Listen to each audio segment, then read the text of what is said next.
एक बार बुद्ध के कुछ शिष्यों ने बुद्ध से पूछा, आप हमेशा प्रेम से भोजन करने को क्यों कहते हैं? आप भोजन संतुलित मात्रा में ही लेने को क्यों कहते हैं? यदि हम उस भोजन को प्रेम से ना खाएं तो क्या वह भोजन नुकसान करेगा? यदि हम बहुत अधिक भोजन कर लें तो क्या वह जहर का काम करेगा? बुद्ध ने कहा कि हम जैसा भोजन करते हैं हमारे विचार वैसे ही बन जाते हैं। यहाँ भोजन से बुद्ध का मतलब इन सभी चीज़ों से है जो भी हम लेते हैं, चाहे वह भोजन हो या ज्ञान, या दोनों ही चीज़ें हमारे जीवन को गहराई से प्रभावित करती हैं। बुद्ध अपने शिष्यों से कहते हैं, मैं तुम्हें एक छोटी सी कहानी सुनाता हूँ जिससे तुम्हें बेहतर ढंग से समझ में आएगा। एक समय की बात है, एक साधु जंगल में अपनी कुटिया बनाकर रहता था। जो भी उसके पास अपनी समस्या लेकर जाता वे तुरंत उसकी समस्या का समाधान कर देते। धीरे धीरे आसपास के गांव से भी लोग अपनी समस्याओं का समाधान जानने के लिए उस साधु के पास आने लगे और वह सभी की समस्याओं का समाधान करते हैं। धीरे धीरे उनकी प्रसिद्धि गांव से शहर और शहर से राजधानी तक फैल गई। साधु की प्रसिद्धि उस राज्य के राजा के कानों तक पहुंची तो एक दिन राजा अपने सेनापति और मंत्री के साथ उस साधु से मिलने गया। राजा ने साधु से कहा, महाराज, मैंने आपके बारे में बहुत चर्चा सुनी है। मैंने सुना है कि आपके पास हर समस्या का समाधान है, इसलिए मुझे लगता है कि हमारी राज्य अदालत में आपकी सबसे ज़्यादा ज़रूरत है। जहाँ लोग हर दिन नई समस्याएं लेकर आते हैं, आप यहाँ जंगल में अपना समय क्यों बर्बाद कर रहे हैं?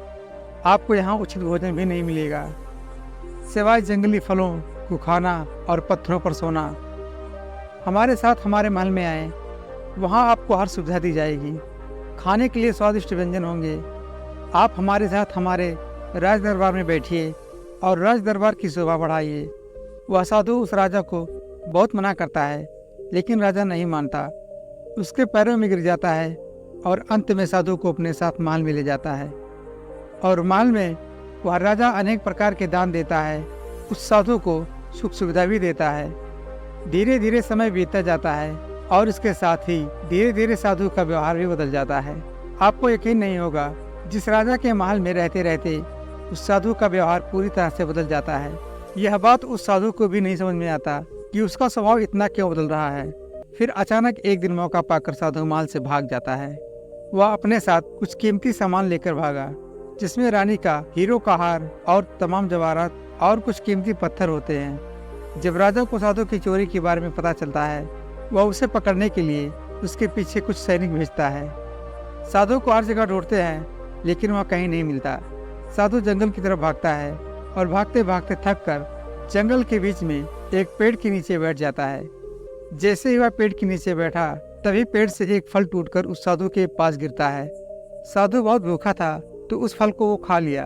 वह फल एक औषधि है जो पेट में जाने के बाद उसे बीमार कर देता है। यदि अचानक रूप से दवा ली जाए तो यह शरीर को नुकसान पहुंचा सकता है। वह औषधि उस साधु को बहुत बीमार कर देती है। वह इतना बीमार हो जाता है कि उसकी मृत्यु होने वाली होती है और उसका शरीर लकड़ी की तरह सूख जाता है। अब उस साधु के मन में विचार आया कि मैं उस राजा का धन लेकर क्यों भाग रहा हूँ? मैं तो एक साधु हूँ, ना जाने मुझे क्या हो गया कि मैं यह धन लेकर व्यर्थ ही भाग रहा हूँ। यह विचार आते ही वह साधु आत्मग्लानि से भर जाता है। वह बहुत पश्चाताप करता है और महल में वापस गया और राजा का धन लौटाने लगता है। तभी राजा ने साधु से पूछा कि तुम्हें जब लौटाना था तो फिर आप यह धन लेकर क्यों भाग गए?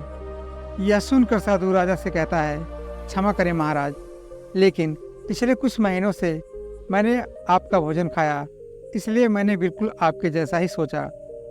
उस पेड़ को शुभकामनाएं जिसने मुझे यह औषधि फल दिया, उसे खाने से मैं बीमार हो गया और जो कुछ मैंने तुम्हारा खाया वह उस बीमारी में चला गया। तब मुझे एहसास हुआ कि मैं कितना गलत कर रहा था। वह साधु राजा से कहता है कि तुम्हारे पास जो भी धन है वह तुमने मेहनत करके नहीं कमाया है, यह तो तुमने जिसे चुराया है, जिसे तुमने पुनः प्राप्त कर लिया। इसीलिए इस धन के उपयोग में मेरी बुद्धि भ्रष्ट हो गई थी। कथा समाप्त होने के बाद बुद्ध अपने शिष्यों से कहते हैं, हम जो भी स्वीकार करते हैं वही हमारा भविष्य तय करता है। इसीलिए मैं तुम सभी से कहना चाहता हूँ कि किसी भी चीज़ को स्वीकार करने से पहले यह देख लें कि वह चीज़ क्या है।